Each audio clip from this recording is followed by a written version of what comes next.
Bonjour à tous et bienvenue sur Sensation. Aujourd'hui, je reçois Michael Tokdemir et Pauline Simons-Desmet. Bonjour. Bonjour. Bonjour. Alors, vous êtes respectivement directeur de la Maison de l'Europe de l'Eure, centre d'information Europe Direct à Évreux, et vous êtes chargé de mission jeunesse à la Maison de l'Europe. Alors, ensemble, on va découvrir vos missions. Alors, je me tourne d'abord vers vous, Michael. Quel est le rôle tout d'abord de la Maison de l'Europe dans l'Eure ? Alors la Maison de l'Europe, c'est d'abord une association à Évreux pour le département de l'Eure et on informe les citoyens sur tout ce qui touche à l'Europe et à l'Union européenne. Ça peut être l'actualité comme vraiment la culture européenne ou des phases historiques qu'on va étudier avec des jeunes, des moins jeunes. On va aller dans les écoles, etc. pour parler d'Europe avec tous les citoyens qui souhaitent qu'on leur parle d'Europe. On va aussi répondre à leurs questions. Donc on a pour ça un local à Évreux qui permet d'accueillir les citoyens avec de la documentation, des expositions, etc. Donc on est là au service des citoyens pour leur parler d'Europe. Alors vous êtes aussi un centre d'information Europe Direct. Concrètement, qu'est-ce que ça veut dire ? Alors, les structures, il y a 49 structures en France qui ont ce label Europe Direct. En fait, c'est un label que la Commission européenne nous donne, donc en même temps qu'une subvention. Et on est donc un relais entre les institutions et les citoyens, ainsi que les territoires. Donc, les citoyens et les territoires peuvent venir nous voir pour qu'on puisse faire remonter certaines informations à l'Union européenne, à la Commission européenne, au Parlement européen. Et en contrepartie, on reçoit des informations spécifiques qu'on doit aussi diffuser auprès des citoyens, notamment quand il y a des crises ou quand il y a une actualité importante européenne. Et alors, votre quotidien, c'est notamment sensibiliser le grand public aux enjeux européens à travers différentes actions, des consultations, des formations. Et là, je me tourne vers vous, Pauline. Comment on s'y prend, notamment au niveau des jeunes ?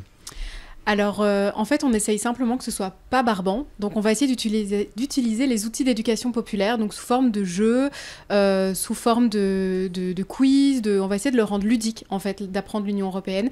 Donc, on peut s'adapter comme ça à tous les âges et à tous les types de publics. On peut faire des choses aussi bien très scolaires quand on est appelé dans le cadre de l'école, comme on peut aller dans les centres de loisirs et faire des jeux et des bricolages autour d'un pays comme la Croatie ou l'Allemagne.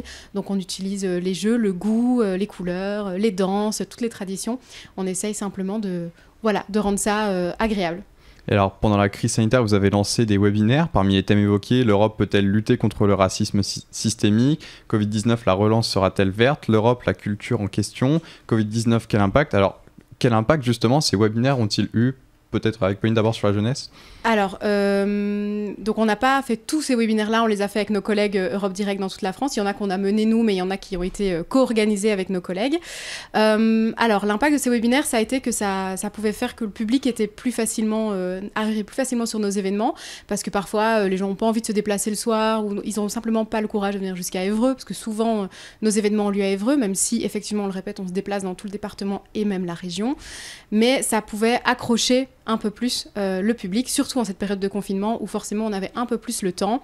Après, les jeunes ne sont pas le public le plus attiré par les webinaires. Je pense que c'était surtout les sujets qui étaient très techniques.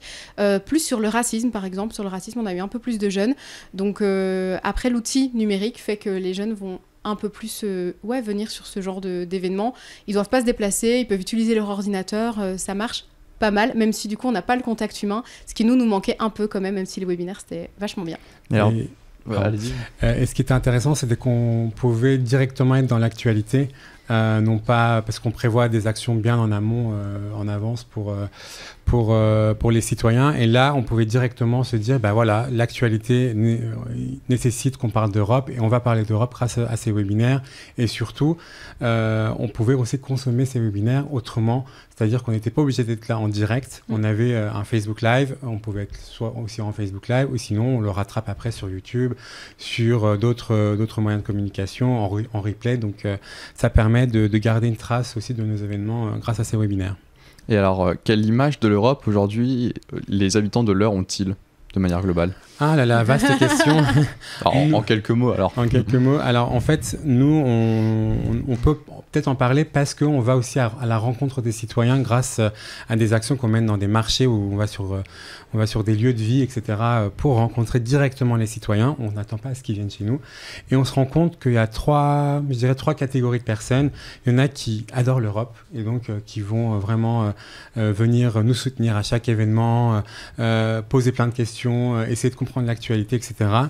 On va avoir une partie qui va détester l'Union européenne, mais vraiment, une haine profonde. D'ailleurs, on est venu taguer nos locaux, etc., devant la route, devant nos locaux. Donc vraiment, ils vont nous montrer qu'ils n'aiment pas ça. Sur les marchés, on va nous insulter en passant. Voilà. C'est très sympathique. Et puis, on va avoir une très grosse proportion, par contre, qui va être indifférent.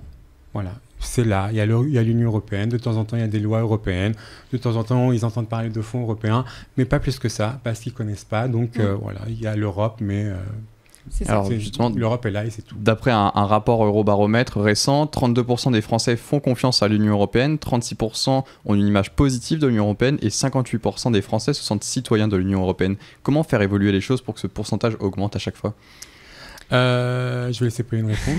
Elle voulait répondre. Non, mais déjà parce que c'est vrai que la confiance dans le monde politique, on voit que c'est pas l'Europe qui en souffre. 30%, c'est un barème qui même au niveau national, il doit être plus élevé, mais il reste assez faible. Donc déjà, c'est lointain, c'est politique. On a l'impression que c'est très technocratique l'Europe, donc forcément les gens s'y intéressent pas et s'y accrochent pas. Par contre, je trouve que quasi 60% de gens qui se sentent européens, c'est déjà pas mal, parce qu'on était à bien moins que ça au départ quand on a créé l'Union européenne. Donc on voit que le sentiment de citoyenneté européenne, quand même, il est là parce qu'on peut voyager facilement, parce que parmi les jeunes, il y en a de plus en plus qui font l'expérience de l'étranger via un stage ou via un volontariat. Donc on voit que ça évolue. Et après, pour faire évoluer les choses, nous, on remarque qu'il y a deux grands leviers. Il y a l'école, il y a l'éducation de manière générale, pas que l'école d'ailleurs, l'éducation de manière générale. On ne parle pas assez d'Europe, on n'inclut pas assez ça dans les programmes scolaires, ni en France, ni dans les autres pays d'ailleurs. Et puis, il y a les médias. Aujourd'hui, c'est 1% de l'actualité en France qui parle de l'Europe. C'est trop peu. Il y a trop de choses qui se décident à Bruxelles et on a tendance à un peu, pour simplifier souvent, à occulter cette partie européenne et c'est trop peu. Et alors justement, vous avez parlé de l'école. Est-ce qu'un programme tel que Erasmus permet selon vous de renforcer l'identité européenne ? Alors, c'est pas suffisant, c'est sûr que oui, mais c'est pas suffisant parce qu'Erasmus, d'ailleurs, il évolue encore aujourd'hui pour laisser plus de place à la citoyenneté. Donc, parce qu'effectivement, avant, c'était là, on pouvait aller faire son stage, on pouvait aller faire son semestre à l'étranger. Ça aussi, ça a d'ailleurs bien évolué. Mais on parlait pas de citoyenneté européenne. En fait, on avait un programme, on en bénéficiait, mais on savait pas exactement d'où ça venait. Donc, peut-être, Michael, tu veux aussi réagir sur ce côté, c'est pas suffisant. C'est pas suffisant, même si on dénombre 1 million de bébés Erasmus, etc., et que ça a permis de créer des familles non plus juste françaises, mais vraiment ouvertes à l'international. Mais effectivement, les jeunes voilà, ils vont vivre cette expérience et sans se dire que ça fait partie de leur citoyenneté européenne. Certains vont se dire que bah oui, c'est là. Par contre, ils ne se rendent pas compte qu'il y a eu des combats pour obtenir ce genre de programme. Et donc, il n'y a plus quelque chose à conquérir au niveau européen. C'est là, c'est présent, ça fait partie de notre quotidien. Donc, on en bénéficie ou pas. Parfois, certains pensent que ça leur est dû, donc, alors que ce n'est pas aussi simple que ça. Donc Erasmus, c'est un levier, mais ce n'est pas le seul levier pour la citoyenneté européenne. Et juste pour revenir à la citoyenneté européenne, à certains modes qui permettent de se sentir plus citoyen, on peut aussi parler des séries télé. Par exemple, là, il y en a une qui est récemment prônée comme sujet le Parlement européen.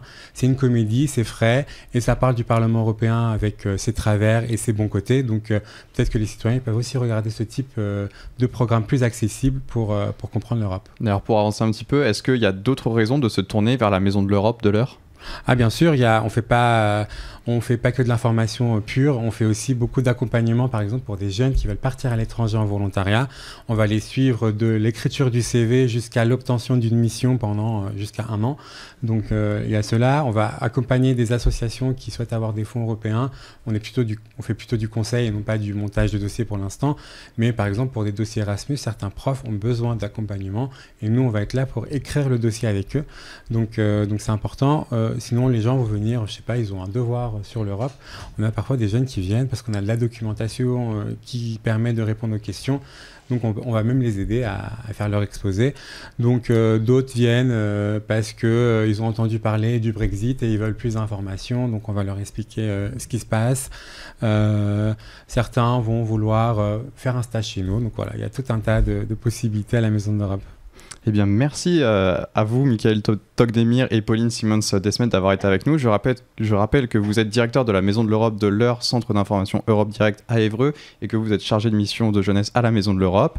Cette émission est terminée. Vous pouvez la retrouver sur notre site internet et notre application Radio Sensation.